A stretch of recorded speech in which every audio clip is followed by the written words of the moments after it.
Okay, so share ko sa inyo to guys, no, kung paano mag one name sa ating Facebook account na hindi tayo gagamit ng symbols, code, buntot, or kung ano mang nilalagay natin sa ating Facebook name para maging one name ang ating Facebook name sa ating Facebook account. Okay, so sa pag one name guys, gagamit tayo guys ng Facebook Lite application. So bago natin gawin yan guys, ay para maiwasan natin guys yung bug at yung issue, ay kailangan nating i-update ang ating gagamitin ng Facebook Lite application na ito guys. So, gagamit tayo dito guys ng Facebook application, Facebook Lite application guys. Ito siya guys, no.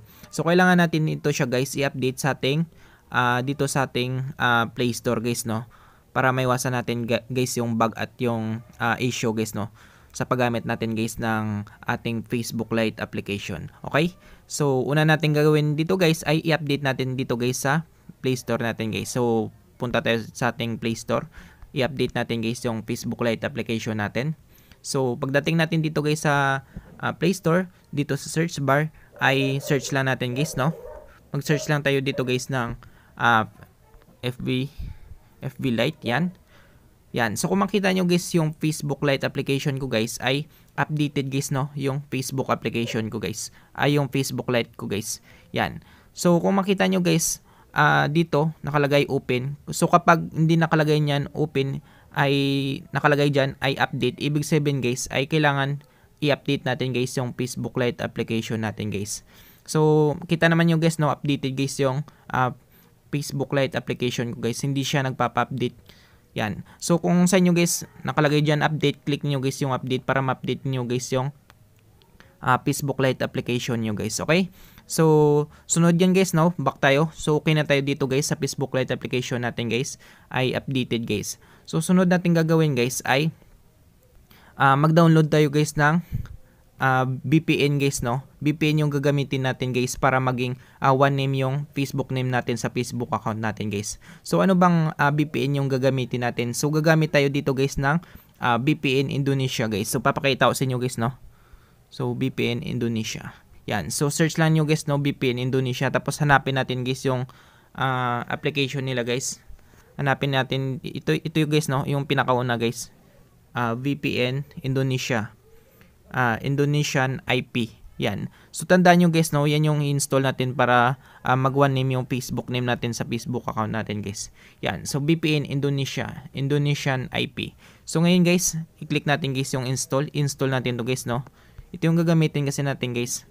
So, yung iba kasi guys gumagamit ng mga ano guys, no, mga symbols, code, or mga buntot-buntot para maging one name yung Facebook Facebook name nila guys, no, sa kanilang Facebook account. Pero sa atin guys ay gagamit tayo guys ng VPN guys, no. Hindi na natin kailangan guys maglagay ng mga symbols, ganyan, mga code guys. So sa atin guys ano lang guys, no, space lang yung gagamitin natin guys. Pwede na maging one name guys yung Facebook name natin guys sa Facebook account natin guys. Okay?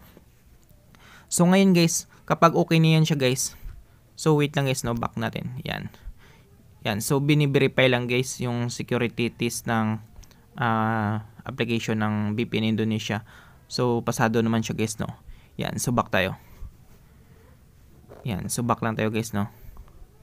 So ngayon guys, kapag na install na natin guys yung VPN Indonesia, Indonesian IP na ito guys, yung VPN na ito guys, or yung tinatawag natin na VPN, Virtual Private Network, ay i-open natin guys, no. Kailangan natin mag-connect guys bago natin palitan guys yung name natin guys, or mag one name tayo guys bago natin gawin yung one name. So click natin guys yung open.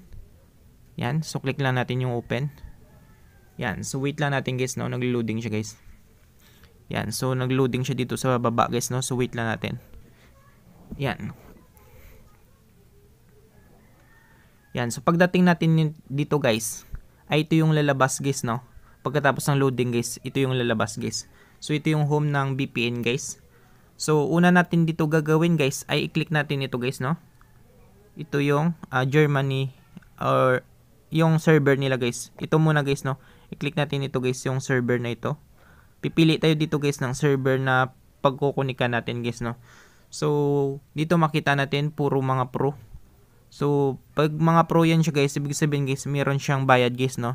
So, sa atin guys, kukunik tayo dito guys sa libre lang guys, no, yung walang bayad guys. So, hanapin natin dito guys yung walang bayad guys. So dito guys, halimbawa guys, ito yung Indonesia Jakarta 4. So pwede ito guys, no, ito yung kukunikan natin guys. So ito yung ginamit ko dati guys, no, Indonesia Jakarta 4. So try natin ulit ito guys, gamitin guys. Yan.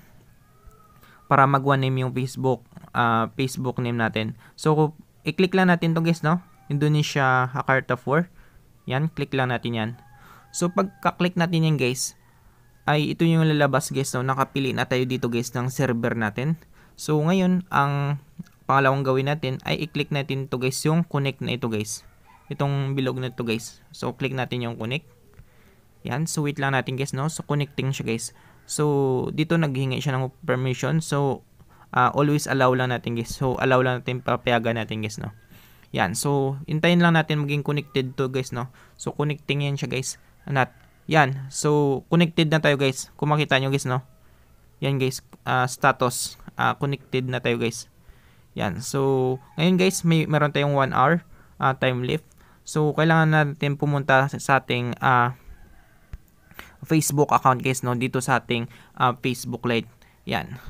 So dapat guys nakalagin na guys yung Facebook account nyo guys sa Facebook Lite application nyo guys, no. So ngayon papakita ko sa inyo guys, no. So magpasok tayo dito ngayon sa ating Facebook Lite application. Yan. Tapos punta lang tayo dito sa ating profile.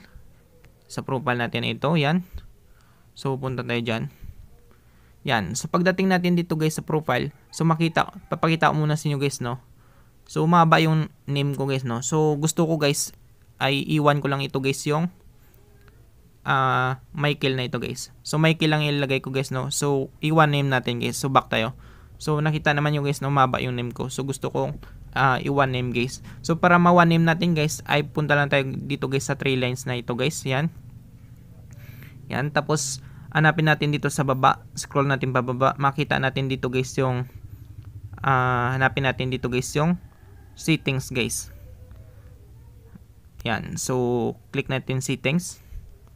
Yan, so pagdating natin dito guys sa settings and privacy, click natin guys yung Meta account center na ito. Yan, so dito tayo papasok guys, no. So click natin yan guys.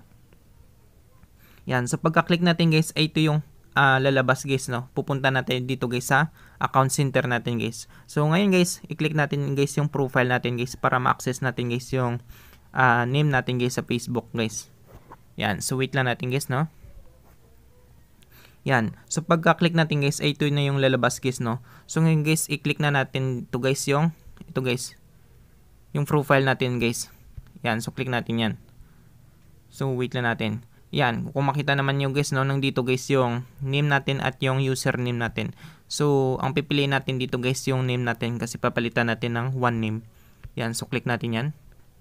Yan, so kung makita nyo guys, no, so maba yung name ko guys, Michael Mike.